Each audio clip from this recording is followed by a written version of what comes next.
Hello बच्चों, हाय पूर्वी on behalf of personal tutor channel. आज हम लोग कक्षा 7 दूरवा भाग 2 का 11वां पाठ पोंगल पढ़ने वाले हैं।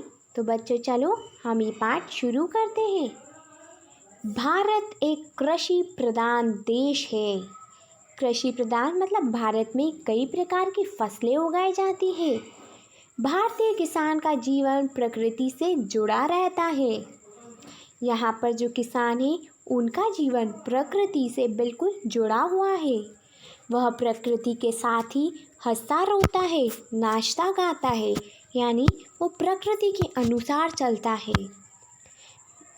बुआई, सिंचाई, निराई आदि खेती बाड़ी के सारे काम वह मौसम के अनुसार करता है। जब चारों तरफ हरियाली छा जाती है, वृक्ष लताएं फूलों से लद जाती है, तब मानव भी गुनगुनाने लगता है। जब खेत खलिहान अनाज से भर जाते हैं, तब उसके पांव थिरक उठते हैं। वह उत्सव मनाने के लिए मचल उठता है। त्योहारों का जन्म यहीं से होता है। तो जब उनकी बुआई, सिंचाई, निराई सब कुछ हो जाती है, जब उनकी फसल भी कट जाती है, तब वह त्यौहार मनाते हैं, उत्साह मनाते हैं और मचल उठते हैं, और यहीं से त्योहारों का जन्म शुरू होता है। पोंगल नई फसल का त्यौहार है। मतलब पोंगल एक ऐसा त्यौहार है जहाँ पर नई फसल उगती है और उसको बेचा जाता है। यह संक्रांति के दिन मनाया जाते हैं। जिस दिन हम लोग मकर संक्रांति मनाते हैं, उसी दिन पोंगल भी मनाया जाता है। तमिलनाडु का प्रमुख त्यौहार है। ये पोंगल तमिलनाडु का सबसे प्रमुख त्यौहार है। यह जनवरी में मनाया जाता है। पोंगल में खेतों से सुनहरे रंग का नया धान कटकर किसान के घर आता है। पोंगल के दिन ही सुनहरे रंग का जो नया धान होता है, तो वो किसान के घर आता है। गन्ने की खेत की फसल तैयार होती है।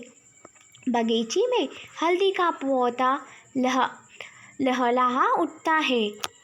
इन्हें देखकर किसान का मन नाच उठता है। उसके जीवन में भी मिठास आ जाती है। संक्रांति के दिन नए चावल का मीठा भात बनाकर सूर्य को चढ़ाया जाता है। इसी मीठे भात को पोंगल कहते हैं। इसी से त्यौहार का नाम पोंगल पड़ा है। बच्चों समझ में आया कि हम तमिलनाडु में पोंगल क्यों कहते हैं?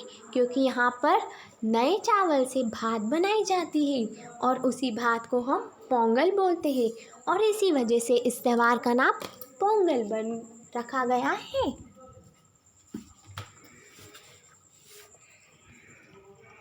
तमिलनाडु में पोंगल त्यौहार पौष मास के आरंभ के 4 दिनों तक मनाया जाता है।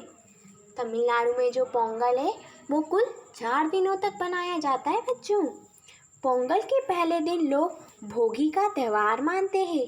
पूरे घर की सफाई की जाती है। इससे पर्यावरण स्वच्छ हो जाता है। भोगी के दिन शाम को बच्चे ढोल और बाजे बजाकर खुशियाँ मनाते हैं। पोंगल के दिन घर आंगन को रंगोली से सजाते हैं। नहा धोकर सभी लोग नए कपड़े पहनते हैं। उस दिन सब कुछ नया होता है। आंगन में अंगीठी जलाकर नए बर्तन में पोंगल पकाया जाता है। बर्तन में हल्दी का पौधा बांध दिया जाता है। गन्ने के रस में नई फसल का चावल पकाया जाता है। जब चावल उबलकर ऊपर उठता है तो उसमें दूध डाल कर देते हैं। दूध के साथ उफनता हुआ पोंगल बर्तन के ऊपर से उमड़ता है और चारों ओर रिस कर आग से टपक पड़ता है। उस समय चारों ओर इकट्ठे लोग खुशी से नाच उठते हैं, जोश में चिल्लाते हैं, पोंगलो पोंगल। उन्हें प्रसन्नता होती है कि सूर्य और अग्नि ने पोंगल का भोग स्वीकार कर लिया। बच्चों समझ में आया? जब पोंगल उस पतीले में से, उस बर्तन में से बाहर निकलता है तो इन लोगों को ऐसा लगता है कि सूर्य और अग्नि ने पोंगल को स्वीकार किया है।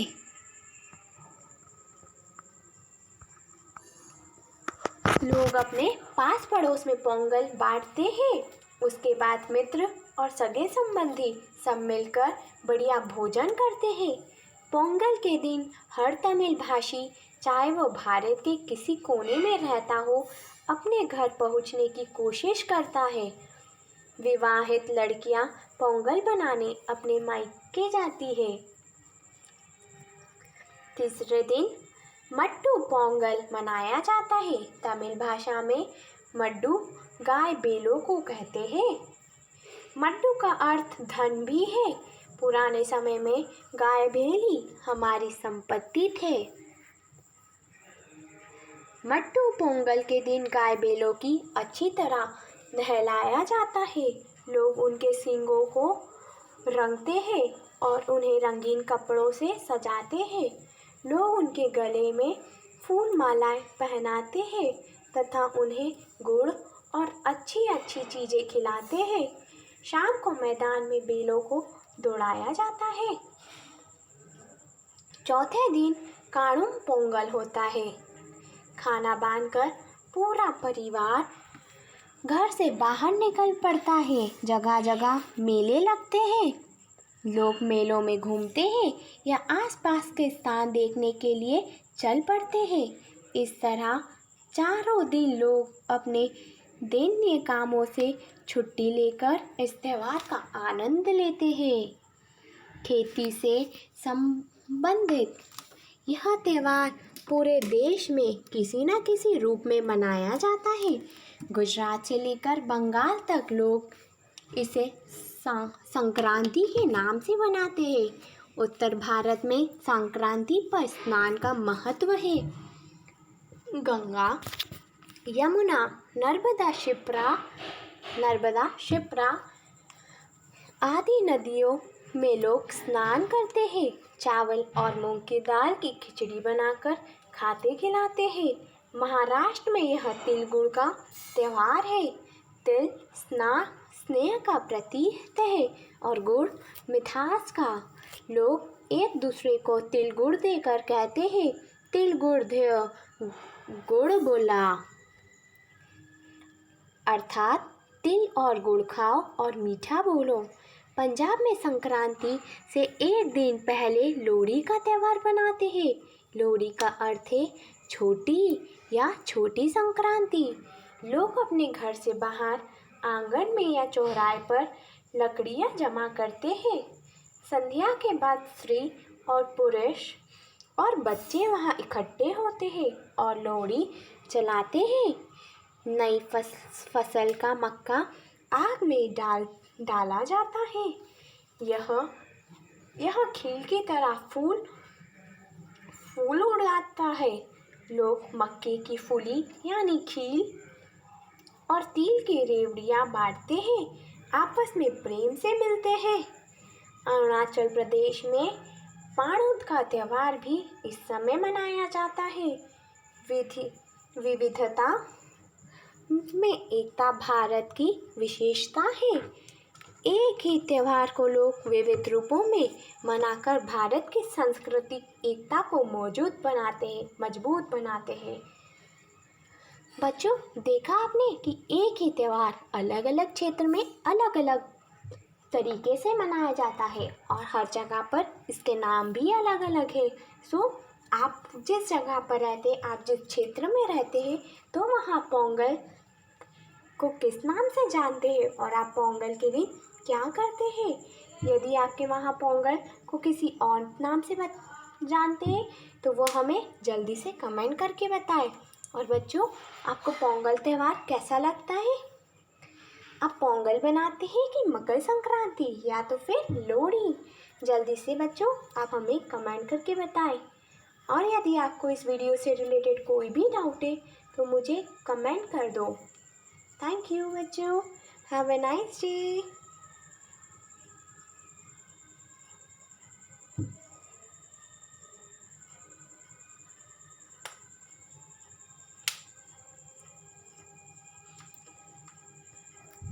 Thank you.